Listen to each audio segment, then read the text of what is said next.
What's up, guys? Lonnie Wolf Mexis. That's an old name I like to go by. It's my covert ops name. Lonnie Wolf Mexis here. Got my beer, doing a little beer sipping. This is a story about the second time I ever met special ops people.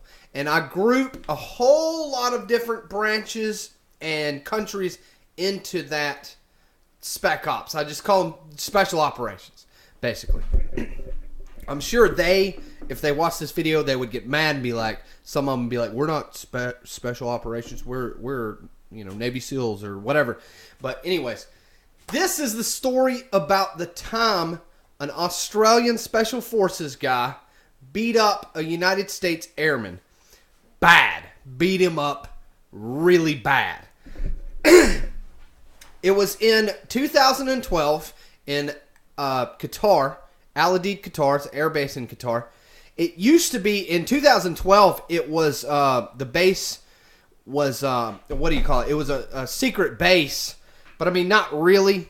You couldn't like post photos or anything on Facebook while you were there. You could post photos you could take photos in certain areas, but you couldn't tag them saying this is Al Udeid, Qatar. So it was kind of like a secret base at the point at that time. You can look it up on Google. Look up Al Udeid, Qatar, and it'll tell you that it used to be a secret base, and it's not anymore. Everybody knows it's there. The United States government has said, yes, we have a base in Qatar. It's even made national news because it became like a the Qatari people. I don't want to say anything bad about them, but like apparently they messed up, and the rest of the Middle East is mad at them. I don't really know about any of that, but I was there in 2012, and it was freaking hot. It was about 120 degrees. It averaged 120 degrees there. There was this Australian guy that I would see all the time because he was intimidating. He was what I would think of when somebody says Special Forces. He's the type of guy I think about. He was a very, not like super tall, maybe 6 foot, but just jacked. Like he worked out all the time, and that's all he ever did. He was jacked. And he had tattoos going down both arms, like tribal looking tattoos. He apparently was on the same shift as me. Like he wasn't working there. Al Udeid, Qatar is a place where special forces or infantry, stuff like that, they come through and they do their R&R before they go back home, basically. So they just kind of hang out there. Sometimes you'll see them when they're getting deployed out to somewhere. But I never post. This is old. This is from 2012. I never post because I have respect. I never post like, oh, there's a Special Forces guy here, and then upload it immediately. I don't do that. If you watch my Instagram, Luna Wolf MXS, if you watch my Instagram, those photos a lot of the times are taken several days, if not months, after I actually took the photo. I try to not post photos the exact time I'm at a place. But anyways, so I'd been behind this guy in Chow Hall line. He was Australian. He had an Australian accent. Intimidating guy with tattoos and all that. I saw him all the time. So apparently he was on the same schedule I was when I went to the Chow Hall and stuff. I would see him sometimes. We have this thing called the bra. In a couple videos ago, I showed you a picture of the bra. It's these two giant tents that look like a woman's bra. That's why they call it that. But I would see him there, and he sat by himself and just kind of minded his own business. And I really didn't, because I did the same thing. I would go sit by myself and get on the computer and watch videos or something, just goof off. I'd download music, stuff like that. I'm kind of an introvert when I'm out in public. Especially in the desert environment, I don't want to really be bothered that much. And this guy was the same way, so I respected him. Sometimes we would he would sit over at these benches right next to me, and I'd sit here, and we wouldn't talk to each other, wouldn't bother each other. Maybe the occasional, hey, how's it going? And then I'd sit down and put on my headphones, boop, do my thing. But one night when I got off work, I was headed to the bra, because that's where you could smoke cigarettes and drink beer. That was like the place you could lay back and relax, and nobody would judge you or whatever. So I was going there, And where I usually sit, there was nobody. And there was a security forces officer, which is a police, like a military police, with a drug dog or a bomb dog or whatever. It was a German Shepherd. It was a female, and she had the German Shepherd on a leash. And I'm like, that's weird.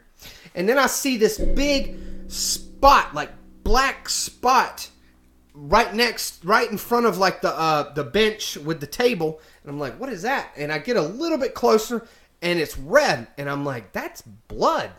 That looks just like blood. And that is a lot of blood. It was a lot of blood. So I see two of the guys that I work with sitting off by themselves. And I said, well, I mean, I guess if I can't sit in my normal spot, I'll go say what's up to them, have a couple beers with them or whatever. So I sit down and I say, why is nobody sitting over there? And why is there a cop with a dog right there? And my buddy tells me, you weren't here? I was like, nope. So he tells me this story. He says that the Australian, like everybody knew who the guy was because he was that, like you just would notice him. He said that he was sitting by himself and some airmen, which are, Air Force like I am, they were sitting drinking, a couple of them were drunk. They were being loud and obnoxious. And I already know, like, if you don't know anything about Americans, which I'm sure other countries have people that do this, Americans sometimes can drink a little too much and get a little bit too rowdy. And give me a sec, I gotta get a sip of beer. They said they were young guys, probably in like 19 or not 19. You can't drink there. Probably like 21 or so. I say you can't drink there, but when you're 19, but you can. They know you can, but you'll get if you get caught and you're underage drinking in a forward deployed location, you will get in so much trouble. It's insane. But these guys were young that were drinking, partying, and all that stuff. It said one of them noticed the Australian guy sitting by himself. To me, that's an indicator this guy doesn't want to be bothered, especially when he's a big, intimidating guy like this guy was. They said that the airman walked over to the Australian guy and said, "Hey, man, you're from Australia?" And they said the guy was being polite. He's like, yeah, I'm from Australia. I'm not going to even attempt an Australian accent, but he said, yeah, I'm from Australia. He's like, oh, so you love the Queen and all that. So I don't know if this guy, like, I know that does Australia answer to the Queen? I really don't know. I'm dead serious. I don't know, like, if Australia answers to the Queen in England or whatever. I'm going to assume they don't, but whatever. But this kid, I'm guessing he thought the guy was, I don't know if he got mixed up and thought the guy was British or not, and he's like talking about the Queen, saying, oh, hey mate, throw another shrimp on the barbie. Like this drunk airman's all over this Australian guy. Like, he sits down. They said that he sat down in front of the guy, slammed his beer in front of this Australian guy, and just started talking bad about all kind of stuff. Like, oh, you guys, you hate Aborigines over there in Australia. Yeah, I don't like Aborigines either. Like, doing that kind of thing. And they said the Australian guy pointed at the dude, the airman that was sitting across from him, and he said, you need to get up and leave right now. And the airman's like, hey, man, well, I'm just being friendly with you, like, I'm just talking to you. What's your problem? The funny thing was they said this airman was probably like 120 pounds soaking wet. That's a southern term. 120 pounds soaking wet. Like they said he was a very small, like thin guy. And he is talking smack to this guy that looks like the Hulk. And he said, hey man, I'm just trying to be friendly. Like, we can't get along because we're from different countries. What's your problem?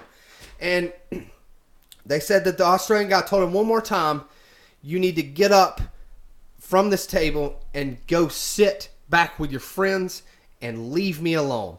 That's, like, to me, I'm getting told this story while I'm sitting next to this pool of blood.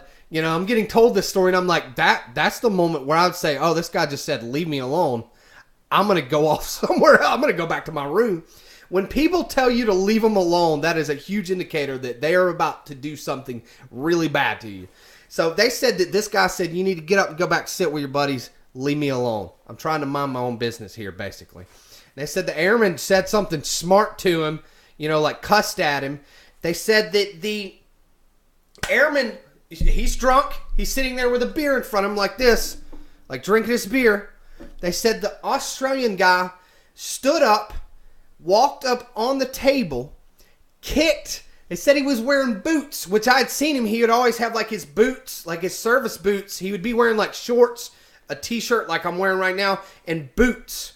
And they said he walked up on top of this table, kicked this airman that was running his mouth, kicked him in the face with his boot, like reared back, bah, kicked him in the face. The airman fell off the bench. They said the Australian guy got on top of him like an MMA fighter, got on top of him full mount, and the Australian guy punched the airman like this until he quit moving. They said once he quit moving, the Australian guy got up and just walked off. And like, I was like, man, that is crazy. Did they put the Australian dude in jail?